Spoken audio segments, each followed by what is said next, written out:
Getting buyers to hand over their hard-won cash is a daunting task in many ways. We salespeople have a challenge though, so we often conspire to make it harder than it has to be by killing the opportunity in front of us. Semantics is a critical study area for salespeople because how we say things makes such a huge difference. There are ways of framing questions and making statements that work better than the alternatives. We need to master those techniques. There are also certain words we should permanently strike from our vocabulary list.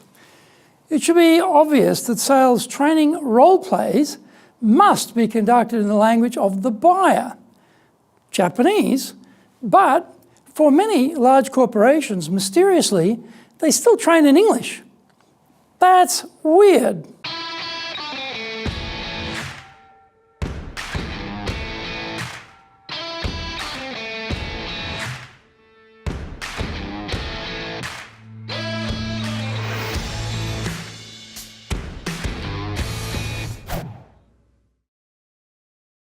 Welcome back to this weekly edition every Tuesday of the Cutting Edge Japan Business Show. I'm your host, Dr. Greg Story, President of Dale Carnegie Training Japan and the best-selling author of Japan Sales Mastery. We are bringing the show to you from our High Performance Center in Akasaka in Minato-ku, the business center of Tokyo.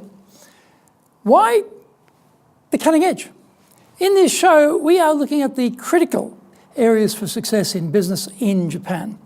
We want to help advance everyone's thinking so that we can be at the forefront, the cutting edge of how to flourish here in this market. Before we get into this week's topic, here is what caught my attention lately. Japan is legislating to allow in large numbers of foreign blue-collar workers to overcome the current labour shortage here. Social harmony is a critical key to Japan's success, and not everyone is so happy with how this change is being handled. A Kyodo News poll showed 65.8% of voters were against the Diet's passing of the bill to accept foreign blue-collar workers. The plan is to bring in 345,150 foreign migrant workers over a 5-year period. The Abe Cabinet's approval ranking dropped from 47.3% down to 42.4% as a result of the government driving the bill through the Diet. In other news, we know Japan is a nation of hard workers. Health Ministry data shows that a majority of cancer and heart patients worked in some form while they were undergoing treatments in hospital. Nearly 82% of cancer patients surveyed said they worked from their hospital, including job-related reports and making preparations for their return to their jobs. Of those who worked, 91% had used smartphones to conduct work from treatment locations. Naomi Sakura, director of the Cancer Survivors Recruiting Project, said patients think they've caused trouble for their places of work and think they must do their job even while in hospital. This is episode number 62, and we are talking about le sales killer. Soridewa ikimashou. So let's get going. What we say, how we say it, matters. It matters in life, it matters in families and in business, especially in sales. Sales talk is semantics driven. By the way, the classic Hollywood big-talking salesperson is an archeological artifact, a dusty relic, now banished to the tombs. Today, salespeople have to be articulate, but not glib, concise, not flowery, evidence-based, not barrow-boy spivs. Japan presents a challenge with developing salespeople. Invariably, they are the undereducated graduates of OJT, or on-the-job training. This will work for certain technical themes, but not for the broader art of sales. Attempts by foreign corporates to rectify this problem are often laughable.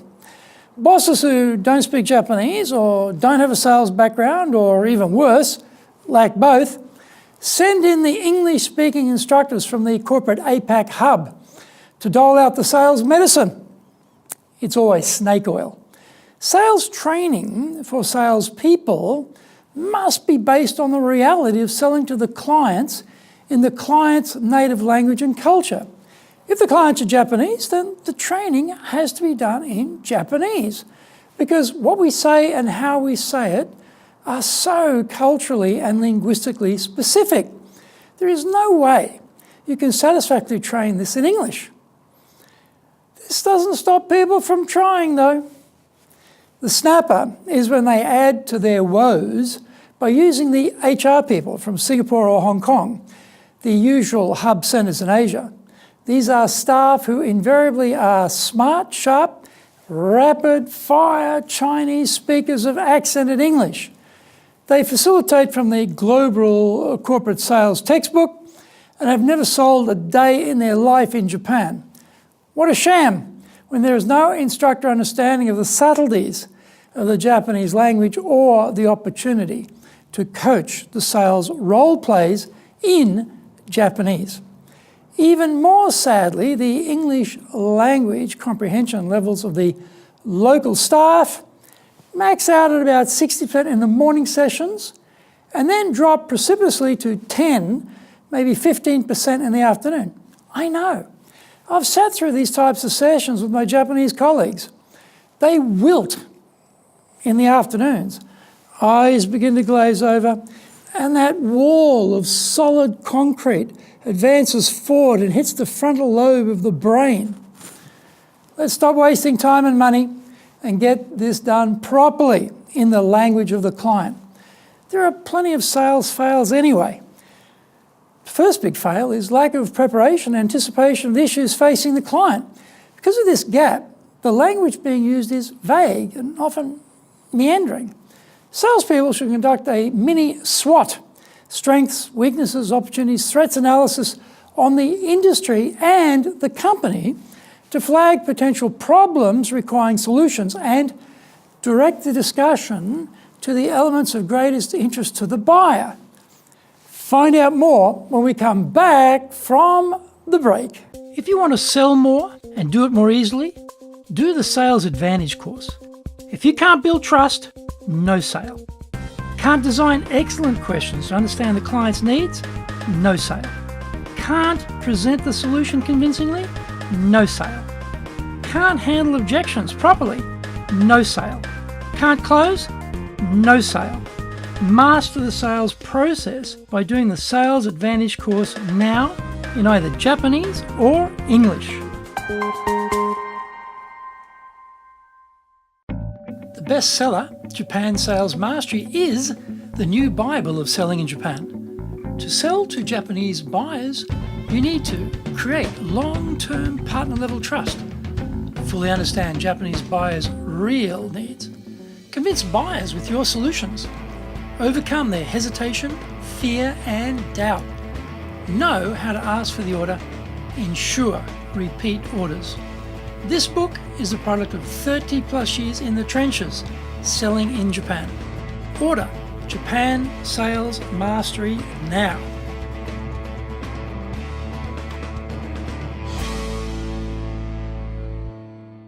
Welcome back.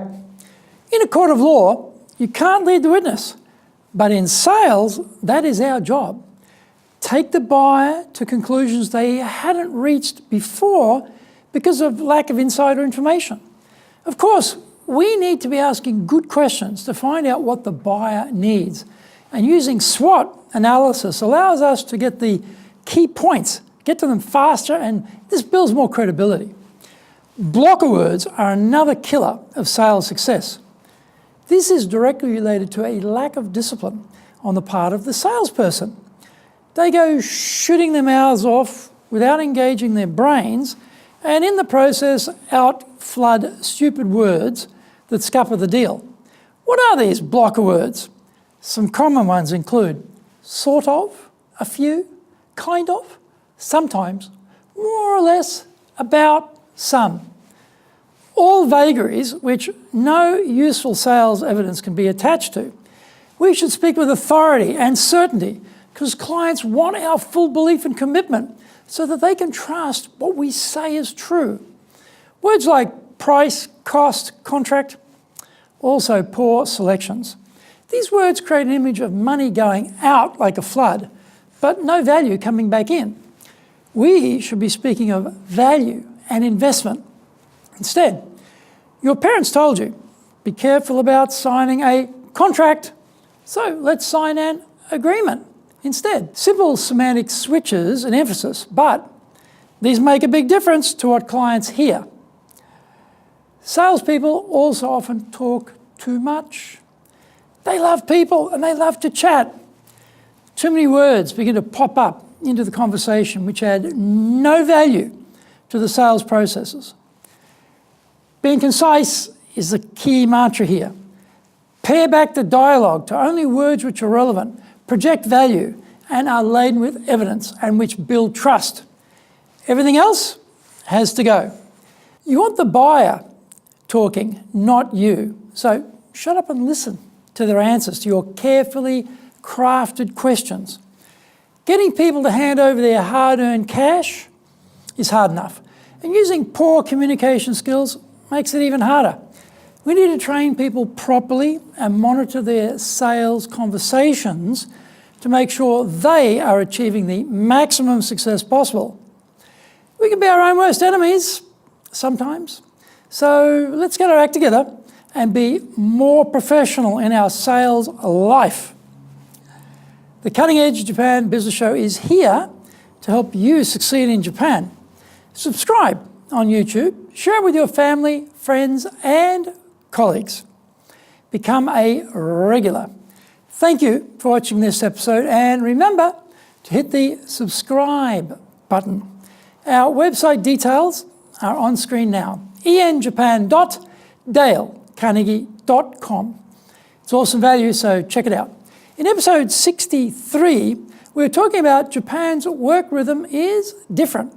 Find out more about that next week. So, yoroshiku onegai itashimasu. Please join me in the next episode of the Cutting Edge Japan Business Show. We are here to help you, and we have only one direction in mind for you and your business, and that is up.